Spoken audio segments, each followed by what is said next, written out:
Like, bro, she got a kid. Look at his back. Oh my god.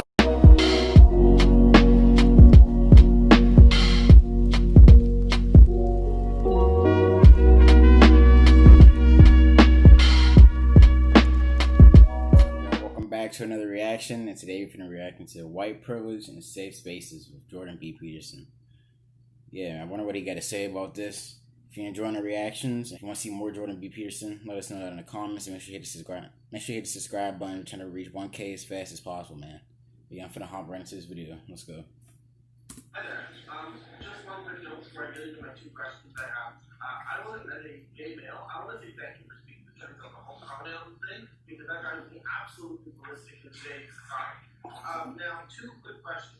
I want to get your view on the social construct of the safe space that universities like my own are trying to push on us. Yeah. And as well, I want to understand what your view on this whole white privilege thing is that universities like Ottawa, Rutgers, Yale, all these other universities are trying to cram down. Yeah, I think the idea of white privilege is absolutely reprehensible. And it's not because white people aren't privileged.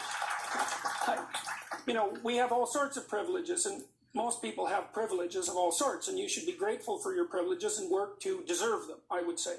But the idea that you can target an ethnic group with a collective crime, regardless of the specific innocence or guilt of the constituent elements of that group, there is absolutely nothing that's more racist than that. It's absolutely abhorrent. I can't...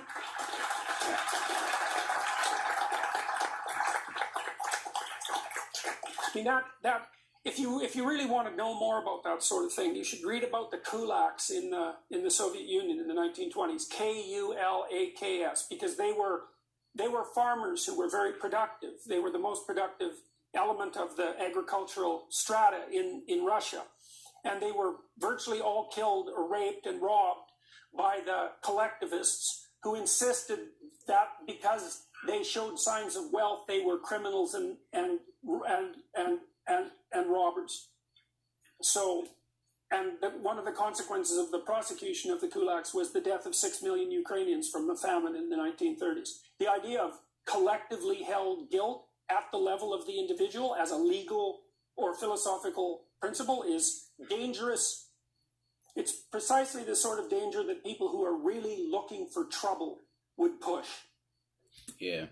I mean, those are the type of things that you will look at when it comes to those certain things. Like if you're a specific group and you have a specific agenda, I don't know, man, because a lot of times when you speak to dudes, like, especially now with, like, you know, like kind of media is portraying, like, all the cop killings and all that, the interaction between blacks and white people ain't, I don't know if it's, like, stagnant, but are you talking to people, they're talking about, like, pro-black and all that. But, you know, I be thinking about that, and I really just want people to understand it's just a one species thing. Like, this whole skin color thing is just ridiculous. And even the systems that they talk about, like the racial systems that they say are still being oppressed on them, it's the government, it already works. Everything that they would have wanted to happen to black folks, like any type of system they would have set up that fucking stagnant black folks, it would have already had its effects already. So, and just a cursory glance at 20th century history should teach anyone who wants to know exactly how unacceptable that is. With regards to your first, okay, there's the safe space issue, but you also said something right at the beginning. You announced your sexual preference at the beginning, and I understand exactly why you did that, but I have a comment about that.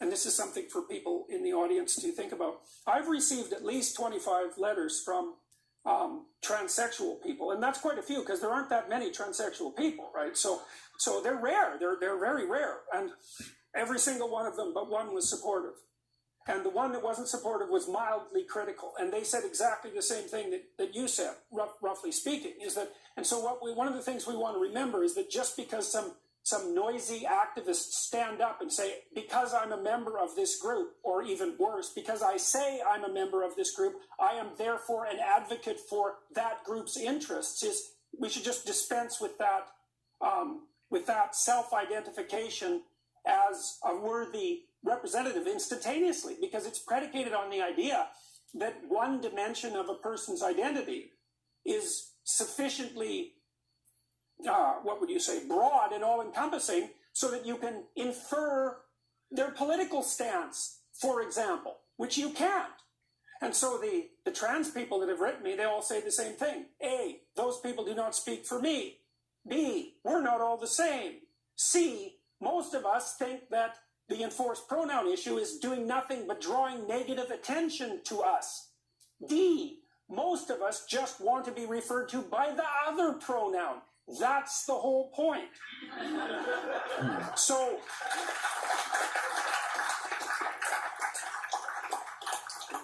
so this has been very, very reassuring to me, because one of the things I presumed right from the onset was that there was no evidence whatsoever that this nonsensical legislation and the postmodern idiocy behind it is in fact demanded by this community, or that it will in any way be in anyone's best interest. No, I don't buy it. And I think it's rotten right to the core.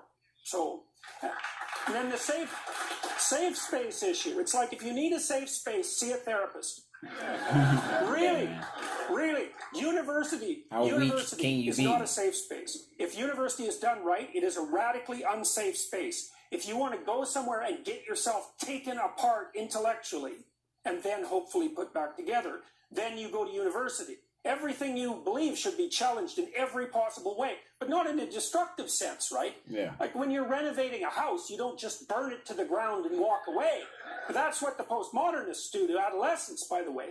You dismantle it in consultation. No need to burn down the entire country, like I attempting said. to build something more beautiful and functional on the foundation. It's not a safe space. In my classes, and I tell my students this right at the beginning, I'm trying to get them to understand why they are Nazis. Right, there isn't anything more unsafe than that. And all of them, virtually all of them, write back to me afterwards and say, this was the most worthwhile class I've ever had in my life, and it changed my life. It's like, well, I'm teaching you the worst possible thing about yourself. And your response is, oh, that was so useful, and I'm way better than I was. But it's in keeping with the idea that you need to be exposed to things that you fear and hate. Oh man, Jordan Peterson spinning facts like always, bro. But yeah, if you enjoyed the reaction, make sure you hit the like button, subscribe, and share. Let us know what other videos you want to see down in the comments. But we'll see you next time at LBB. Peace.